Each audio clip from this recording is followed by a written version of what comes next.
फरीदाबाद में मिला कोरोना के डेल्टा प्लस वेरिएंट का पहला मामला। स्वास्थ्य मंत्रालय ने राज्यों को पत्र लिखकर इसके प्रसार को रोकने के उपायों को बढ़ाने के दिए निर्देश।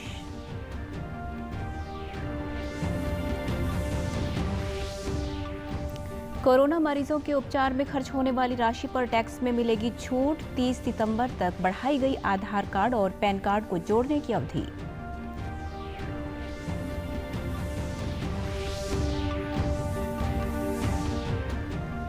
प्रदेश में विदेशी निवेशकों को उद्योग के अनुकूल माहौल प्रदान करने की नीति से प्रभावित होकर कोरियाई कंपनी ने औद्योगिक इकाई के विस्तार में दिखाई रुचि।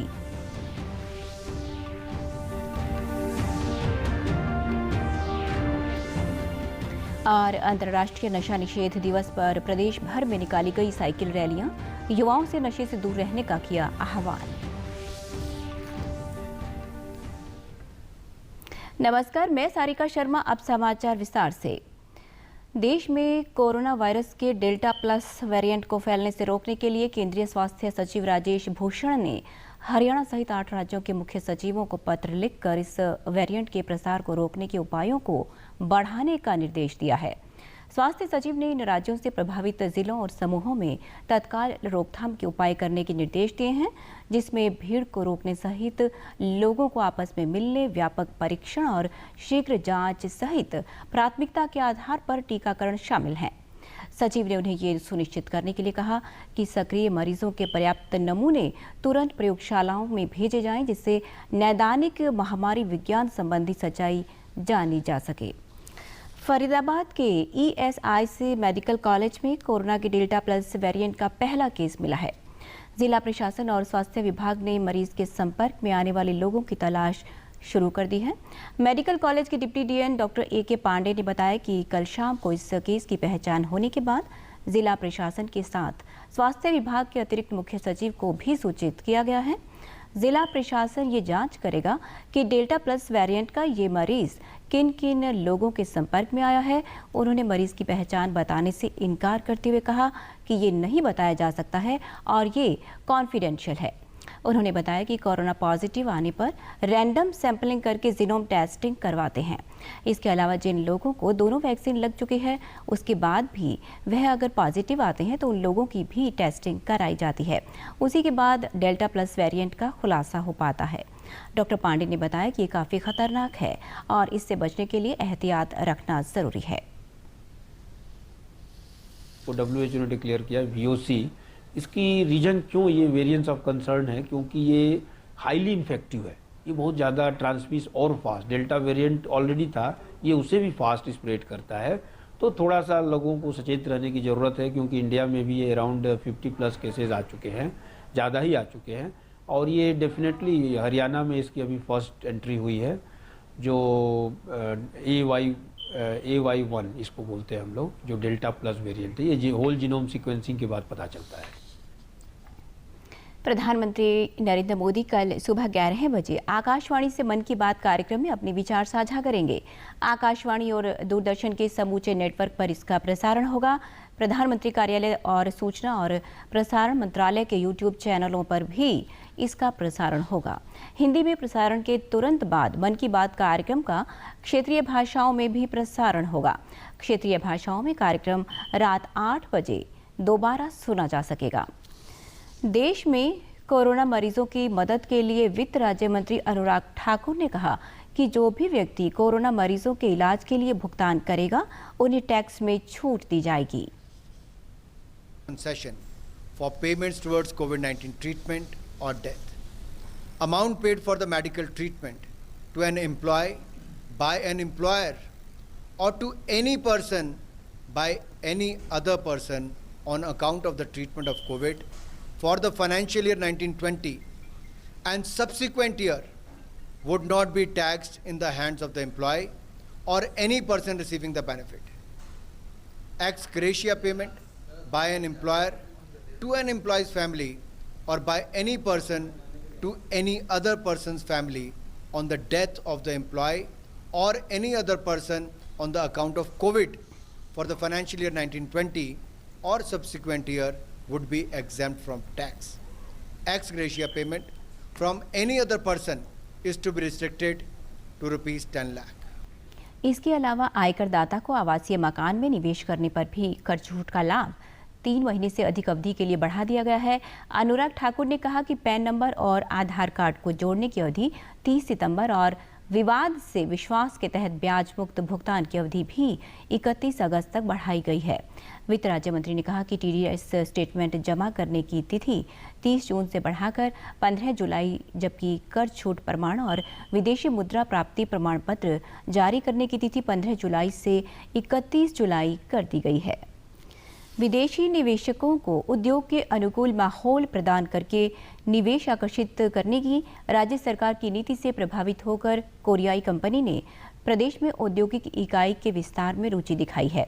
मुख्यमंत्री ने कल दक्षिणी कोरियाई राजदूत, फेडरेशन ऑफ कोरियन एसोसिएशन के अध्यक्ष और भारत में Korea chamber of commerce and industry के प्रतिनिधि और कोरियाई बहुराष्ट्रीय कंपनी के प्रतिनिधिमंडल के साथ वर्चुअल बैठक में हिस्सा लिया।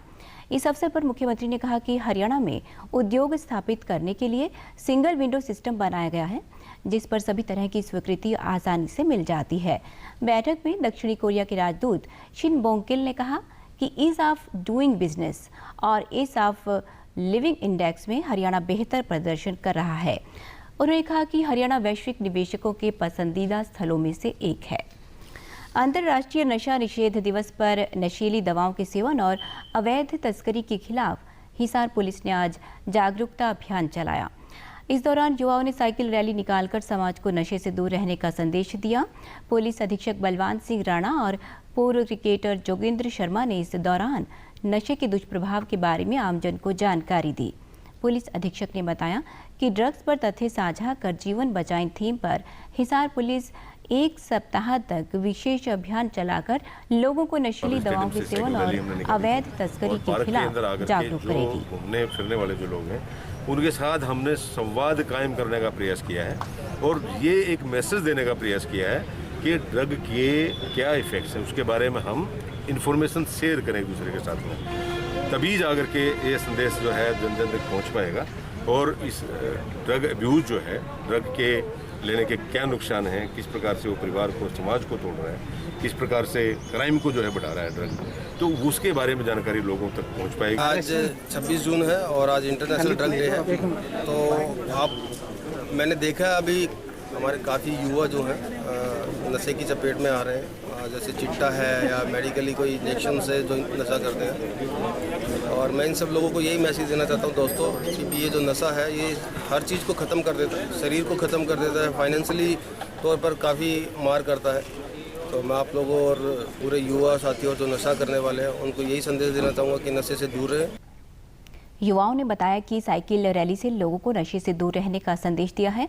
उन्होंने कहा कि हम भी जीवन में नशे से दूर रहेंगे और दूसरों को भी नशा ना करने के लिए प्रेरित करेंगे। यूज नहीं करना चाहिए, जितना हो सक्सेस पाने चाहिए अपनी लाइफ में, और ड्रग्स से दूर रहना चाहिए हमेशा। हमने आज इस साइकिल रैली के माध्यम से हमने सभी को ये सूचित किया कि से नो टू ड्रग्स। आज हम हमने मावी स्टेडियम से लेकर टाउन पार्क तक ये साइकिल रैली निकाली है। ड्रग्स से दूर रहना चाहिए, हर एक छोटे से छोटे नशे से दूर रहना चाहिए ताकि हमारी जनरेशन सुधर सके और हम बढ़ सके। और अंतर्राष्ट्रीय नशा निषेध दिवस पर नूंह जिले में जिला बाल कल्याण परिषद द्वारा साइकिल रैली का आयोजन किया गया। साइकिल रैली के माध्यम से लोगों को नशे से होने वाले नुकसान के बारे में अवगत कराया गया। सीटीएम जयप्रकाश ने साइकिल रैली को रवाना करते हुए कहा कि युवा वर्ग शराब, सिगरेट, तंबाकू और ड्रग्स जैसे नशीले पदार्थों का शिकार बनता जा रहा है। जागरूकता से ही काफ़ी हद तक इस पर अंकुश लगाया जा सकता है। जिला बाल कल्याण अधिकारी कमलेश शास्त्री ने कहा कि नशे पर रोक लगने के लिए समाज में जागरूकता लानी होगी और युवा पीढ़ी इन बुरी आदतों से अपने जीवन को बर्बाद ना करें।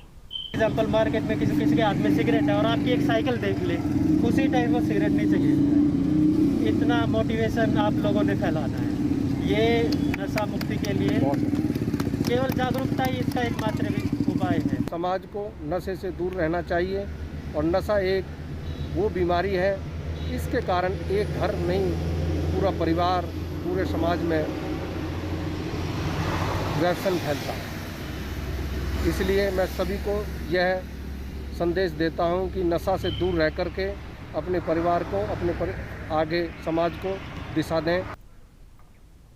डीडी न्यूज़ हरियाणा पर देश और प्रदेश से जुड़ी खबरों को विस्तार से जानने के लिए आप हमारे साथ फेसबुक, ट्विटर और यूट्यूब के माध्यम से भी जुड़ सकते हैं।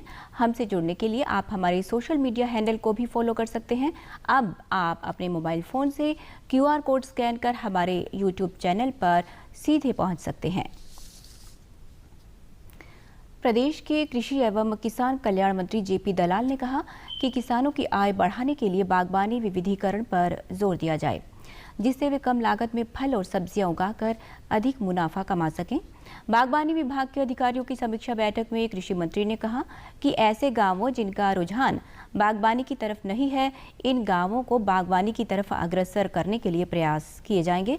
कृषि मंत्री ने कहा कि बाजार में फलों व सब्जियों के भाव लागत से भी कम रहने पर किसान को होने वाले नुकसान की भरपाई के लिए सरकार द्वारा भावांतर भरपाई योजना और इन फसलों में प्राकृतिक आपदा से नुकसान की भरपाई के लिए मुख्यमंत्री बागबानी बीमा योजना भी चलाई गई है। उन्होंने बताया कि बागवानी में विविधीकरण के द्वारा किसानों की आय बढ़ाने की दिशा में प्रदेश में फल क्षेत्र व उत्पादन को वर्ष 2030 तक 4 गुना और सब्जियों के क्षेत्र को 2 गुना व उत्पादन को 3 गुना करने का लक्ष्य रखा गया है। कैथल जिले के गांव रसीना के प्रगतिशील नेशनल अवार्डी किसान महेंद्र रसीना जैविक खेती अपनाकर फसल विविधीकरण को बढ़ावा दे रहे हैं। किसान महेंद्र ने बताया कि वो कई वर्षों से फसल विविधीकरण कर जैविक खादों से गेहूं, धान, मक्का, चने, तिलहन, दालों, चारा, सब्जियों, फलों की खेती कर रहे हैं। इसके साथ वे पशुपालन भी कर अन्य किसानों को प्रेरणा दे रहे हैं। उन्होंने कहा कि फसलों में रासायनिक खाद और दवाइयों के प्रयोग से शरीर में अनाज के साथ जहरीले पदार्थ भी चले जाते हैं। इससे बीमारियां बढ़ रही हैं। गौरतलब है कि केंद्र और राज्य सरकार कृषि क्षेत्र में कार्यों के लिए उन्हें सम्मानित भी कर चुकी है। खेती करते थे, उसमें बहुत बीमारी पड़ी गई, कुछ परिवार में भी आई है। उसके बाद हम अब 8-10 साल से लगातार जैविक खेती पे आ गए हैं। उस जैविक खेती में हम अपने आप देख रहे हैं, अभी हमने हर एक तरह के तो बगीचे में फल के पौधे हैं, चाहे नींबू हो, अमरूद हो, आम हो, अंगूर हो, कोई भी फल का पौधा हो, हम अपने बाजार से फल नहीं खरीदते, हमें अपने परिवार का फल यहाँ करते हैं। जिला कृषि विभाग के अधिकारी प्रमोद सहारण ने बातचीत में कहा कि फसल विविधीकरण और जैविक खेती से जमीन की उत्पादन शक्ति बढ़ेगी और किसानों की आमदनी में भी वृद्धि होगी। केवल और केवल मोटी फसलों को छोड़कर और बागवानी फसलों की तरफ आया जाए, दलहन की तरफ आया जाए, तिलहन की तरफ आया जाए, जिससे कि हमारे किसान का जीवन स्तर ऊपर उठ सके। जैसा कि महेंद्र जी हमारे नेशनल अवार्डी हैं, जो कि लोगों के लिए प्रेरणा स्रोत का भी काम किए हुए। देश में कोरोना के मामलों में लगातार गिरावट दर्ज की जा रही है। देश भर में पिछले 24 घंटों में लगभग 48,000 से अधिक मामले सामने आए हैं। स्वास्थ्य और परिवार कल्याण मंत्रालय के अनुसार पिछले 24 घंटों में 64,000 से अधिक मरीज उपचार करवाकर स्वस्थ हुए हैं, जिसके बाद देश में रिकवरी रेट बढ़कर 96.72% हो गया है। प्रदेश में भी कोरोना से स्वस्थ होने वालों का आंकड़ा 7.5 लाख से अधिक हो गया है। सक्रिय मामले भी 2000 से कम हो गए हैं। अब रिकवरी रेट बढ़कर 98.53% हो गया है। प्रदेश में अब तक कोरोना टीके की लगभग 83,05,000 से अधिक खुराक दी जा चुकी है। और अंत में इस बुलेटिन के मुख्य समाचार एक बार फिर। फरीदाबाद में मिला कोरोना के डेल्टा प्लस वेरिएंट का पहला मामला।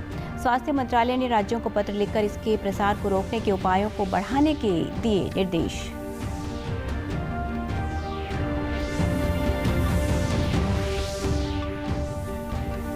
कोरोना मरीजों के उपचार में खर्च होने वाली राशि पर टैक्स में मिलेगी छूट। 30 सितंबर तक बढ़ाई गई आधार कार्ड और पैन कार्ड को जोड़ने की अवधि।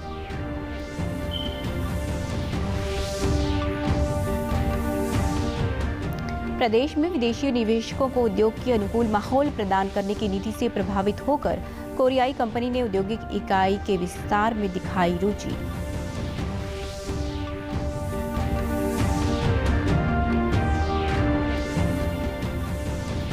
और अंतर्राष्ट्रीय नशा निषेध दिवस पर प्रदेश भर में निकाली गई साइकिल रैलियां, युवाओं से नशे से दूर रहने का किया आह्वान।